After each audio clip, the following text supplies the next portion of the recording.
Coming up, more on those headlines, but first, our lead story.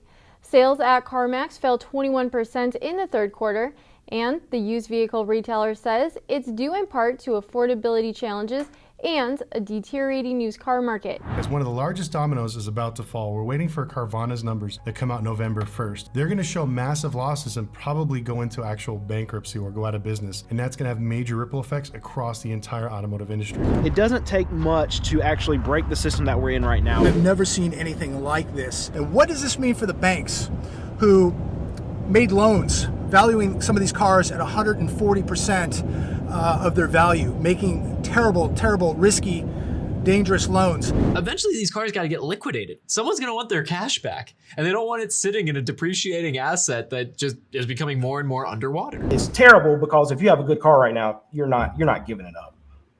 Welcome to Mechanical Triage. Were you thinking about trading your car in? And have you been searching online for your options of getting a used car? Well, take a break from that for a minute, because I have some information that will really persuade your intentions. So, back during the pandemic, the finance and loan companies started dishing out loans for up to 145% of the car's value to try to stimulate our anxiety. Don't you mean the economy?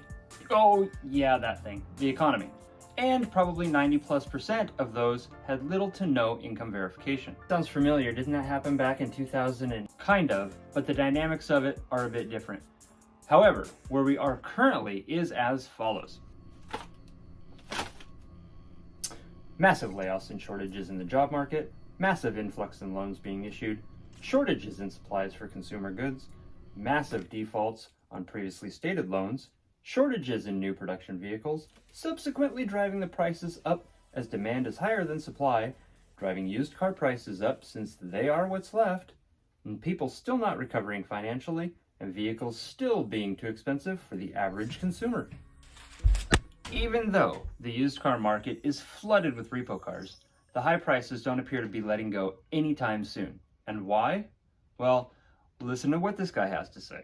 Why haven't dealerships lowered their car prices as much as we'd like? So the reason why dealers don't lower their prices is because they actually can't. So here is our beautiful 2021 Mazda 3. So let's say we purchase this for $28,000. So we're gonna get an estimated $4,000 profit. We're gonna have what's called an auction fee. So I need you to peel off $300. Most dealers do not have the capital to carry these cars themselves. They have flooring lines or lines of credit. So it costs money to put them on there. So I need you to pull off another $200. Now it's official. We paid the car, it's ours. The first thing dealers do is we take it to the dealership and we do what's called recon. We go over the car, we look and see what it needs to get it frontline ready. So the average recon on a used vehicle is around $1,000. So I need you to peel off $1,000. All we have to do is detail it. I need you to pull out $200 so they can wash it, detail it, and correct the paint. So what do we have to do now? We have to put it on Car Gurus, Auto Trader. We need to put it online, and that's going to cost us about $500 and a marketing budget. So we need to pull off another $500. It's ready to go. It's up for sale. It's been about 2 weeks since we bought it, and we get our first cash offer. The gentleman is offering us $31,000. We're asking 32, but he's offering 31. So let's take $1,000 out of there. And what is our profit today if we sell it for $31,000? $800. Yeah, but it doesn't make sense because they wanted to make $4,000. So now we have to reject this offer because that's not enough money. So let's go ahead and put that $1,000 back into the pile. Okay. So we already hit day 31. So now we have what's called carrying costs. I need you to pull $100 out for detailing and gas. I need you to pull out another $100 for marketing. And then I need you to pull out another $100 for our flooring line and our interest costs on our lines of credit. These costs keep recurring every single month. So now let's fast forward to say we get a consumer that's not really well qualified. He has bad credit. So let's say this customer agrees to pay our full sales price of $32,000. So, but the bank's going to charge us $1,000 out of the actual deal. So let's take $1,000 out. That leaves us with $500. So even though we're getting full asking price and it's been another 30 days, we're losing even more money. So now we have to turn this deal down again. And that's not even counting the commission from the salesman. Correct. Now we just hit day 61. So I need another $100 for detailing the car and putting gas in it. Jeez. I need another $100 for marketing the vehicle. And I need another $100, remember, because we bought this on credit. We have to pay our payments of interests and everything else. So add another $100 onto there. $1,200. And that's if we sell it for the actual mark. So what dealers are doing now is they can't take this big loss. So instead of lowering the price, they're actually raising the price. All right, so if dealers can't sell their cars within that 45 to 60 day time frame, what happens then? Half of the cars run at the auction today are what's called no sales, cars that don't hit the reserve. All these repos that are coming in every week and they're running. Along with the cars that are going for no reserve met, this is causing a massive snowball in supply, which is going to bring down demand, which is going to hopefully lower prices for consumers. But car prices for the consumers have not come down. In fact, in some cases, car prices have actually gone up, which doesn't make any sense.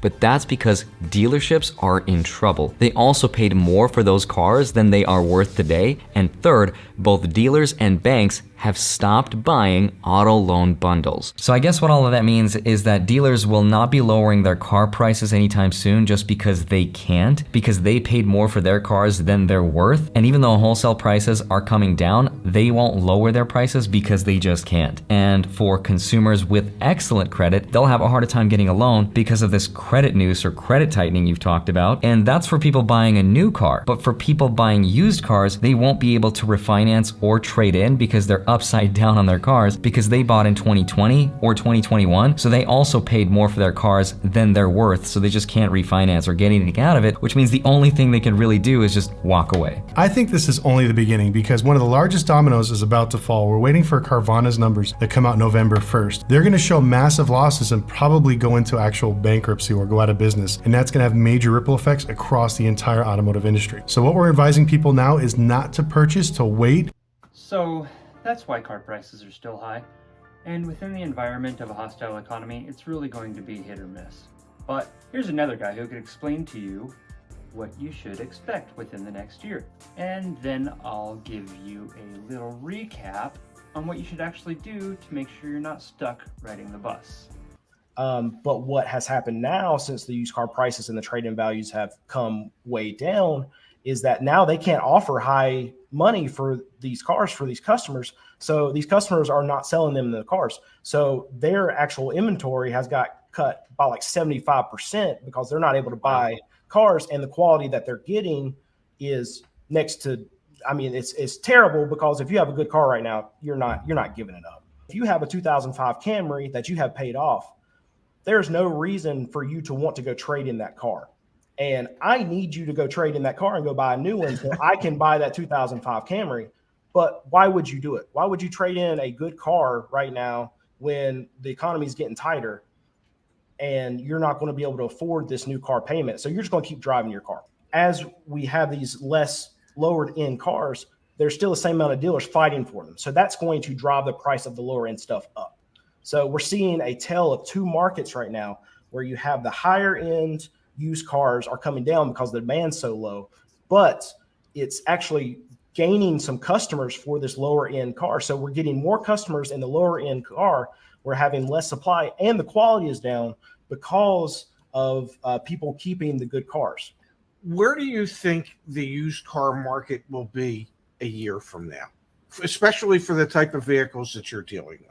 So we'll go through it and we'll hit, like I said, February, March, tax time. There's going to be just a ripper of prices going up. Right after that, it's going to last for about a month and a half.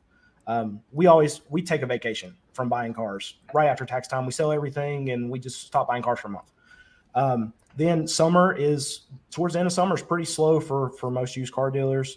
You'll get into fall, there'll be a little bit of bump, but I think next December is going to be probably back to the golden age times. I think prices are going to normalize by that time.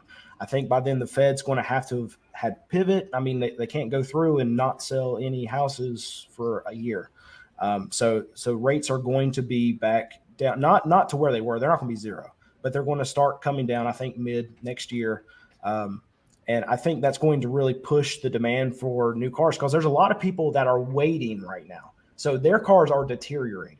So over the next year, as they're waiting, they're going to be pinched to have to actually buy cars. So use your tax money to fix your car you have, because it's still not worth investing in a new or used car that's already upside down.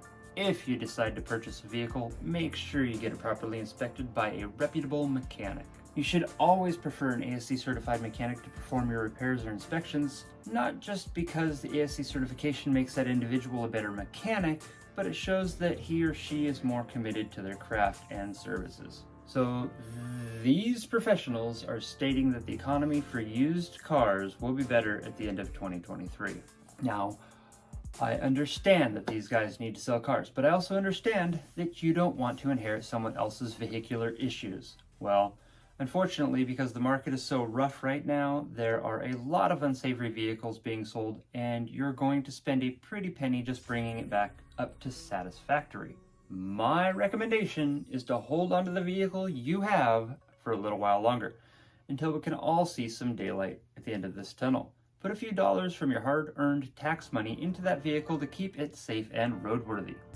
And when the market settles down, you'll have a decent, reliable vehicle that you can trade forward, providing these small dealerships with a decent vehicle that have had proper maintenance, and also helping the overall economy recover by filling in the gaps that exist now as a lack of decent running low to mid level vehicles that the majority of people need.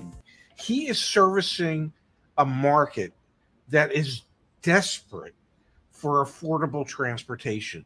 His customers are not the customers that can afford to go into a new car dealership and look at a used car that's $30,000 or $25,000.